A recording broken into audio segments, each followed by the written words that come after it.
বসন্ত পঞ্চমী look create করেছি বাসন্তী colour sari পরে। আমাকে কেমন লাগছে অবশ্যই কিন্তু জানিও।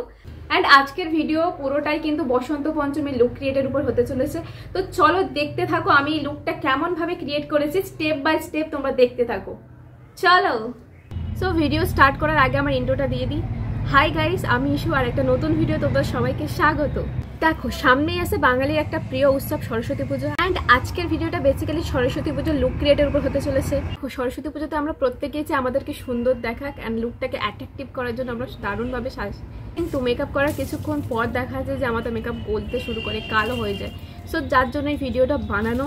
আজকের ভিডিওটা আমি যা যা স্টেপ ফলো করবো, তোমরা যদি সেই স্টেপগুলো ফলো করো তো আশা করছি তোমাদের মেকআপ গলবে না আর কালো হবে না। তো চলো বেশি দেরি না করে ভিডিওটা স্টার্ট করা যাক। আর ভিডিওতে মেকআপ করার আগে আমি আমার শাড়িটা তোমাদেরকে দেখিয়ে দিচ্ছি। আমি একটা বাসন্তী কালার শাড়ি চুজ করেছি অ্যান্ড তার সঙ্গে লাল কালার, যেহেতু এখানে লালের কাজ আছে সো তার জন্য একটা লাল কালার ব্লাউজ আমি এর সঙ্গে পেয়ার করছি। তো চলো দেখতে থাকো।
গাইস এই পর্যন্ত কিন্তু আমার মেকআপটা পুরোপুরি ডান, মানে কমপ্লিট হয়ে গিয়েছে।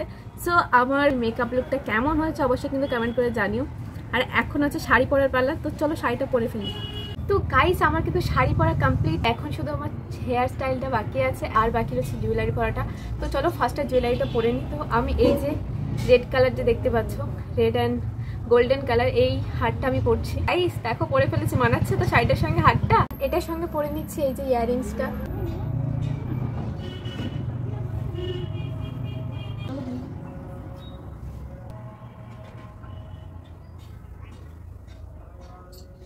জুয়েলারিটা তো পরে নিলাম, কিন্তু একটা জিনিস এখনো পর্যন্ত কিন্তু আমি পরিনি, সেটা হলো কপালের টিপ, যেটা না পরলে পুরো লুকটাই মানে কি বলি কমপ্লিট মানে ফুলফিলই দেখাবে না। তো চলো টিপটা পরে নিই।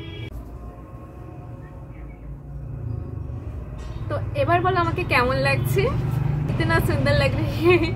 তো কে বাতাও, আমার তো খুবই পছন্দ হয়েছে। আর তোমাদের কেমন এই লুকটা হয়েছে অবশ্যই জানিও। সো গাইস রুমটা অ্যাকচুয়ালি প্রবলেম হচ্ছিল, তাকে চেঞ্জ করলাম, কাজ হচ্ছে রুমে এখন। সো অন্য রুমে চলে এসেছি। অ্যান্ড হেয়ার স্টাইলটাকে তোমরা তিনভাবে করতে পারো। এক হচ্ছে কি আমার মতো এই যে বেনুনি মতো করে আছি, এরকম করতে পারো, যেটা করলে ভালো লাগবে। অ্যান্ড সামনে অল্প করে এরকম চুল ছেড়ে দেবে, সেটাতেও সুন্দর লাগবে। অ্যান্ড সেকেন্ড হচ্ছে তোমরা খোপা করতে পারো, খোপা করে সাইডে ইয়েলো অ্যান্ড রেড কালার যে ফুলগুলো হয় না, সেগুলো তোমরা সাইডে দিতে পারো, দিলে লুকটা গর্জিয়াস লাগবে, মানে সুন্দর লাগবে। অ্যান্ড থার্ড তোমরা চুলটা ছেড়ে দিতে পারো, তবে কিন্তু স্ট্রেট করে একদম ছাড়বে না, তাহলে একেবারে ভাল লাগবে না। চুলটা কার্ল করে তোমরা চুলটা ছাড়তে পারো, তাতে চুলটা সুন্দর লাগবে, তোমার লুকটাও সুন্দর আসবে। সামনে চুলটা অল্প করে কার্ল করে দেবে। তো গাইস এখন আমি চুলটা কিন্তু ছেড়ে দিয়েছি অ্যান্ড এই লুকটা তোমাদের সঙ্গে শেয়ার করতে চেয়েছিলাম যে দেখো চুল ছেড়েও তোমাদের কেমন লাগে। চুল ছেড়ে খানিকটা এরকম দেখাবে, তোমরা চাইলে চুলটা ছেড়ে দিতে পারো। তো আমার চুলটা বেশি কার্ল হয়নি, তোমরা চাইলে আরো বেশি করে কার্ল করতে পারো, সুন্দর লাগবে দেখতে। অ্যান্ড সরস্বতী পুজো তো তার উপর ভিত্তি করে মেকআপ করার চেষ্টা করবে, বেশি ব্রাইডাল সাজার চেষ্টা করবে না, এতে খারাপ লাগে, মানে লুকটা একেবারে নষ্ট হয়ে যায়। ব্রাইডাল একেবারেই সাজবে না। অল্প আমি যেমনভাবে অল্প অল্প প্রোডাক্ট দিয়ে মেকআপ করেছি সেম তেমনভাবে যদি তোমরা মেকআপ করো তো আশা করছি তোমাদের মেকআপ একেবারে সকাল থেকে সন্ধ্যা পর্যন্ত খুবই সুন্দরভাবে স্টে করবে। সো আজকের ভিডিওটা তোমাদের কেমন লাগলো অবশ্যই কিন্তু কমেন্ট করে জানিও। আর ভিডিওটা হেল্পফুল লাগলে অবশ্যই একটা লাইক করে চ্যানেলটা সাবস্ক্রাইব করতে ভুলো না। দেখা হচ্ছে নেক্সট ভিডিওতে। Thanks for watching this video. Tata guys, love you.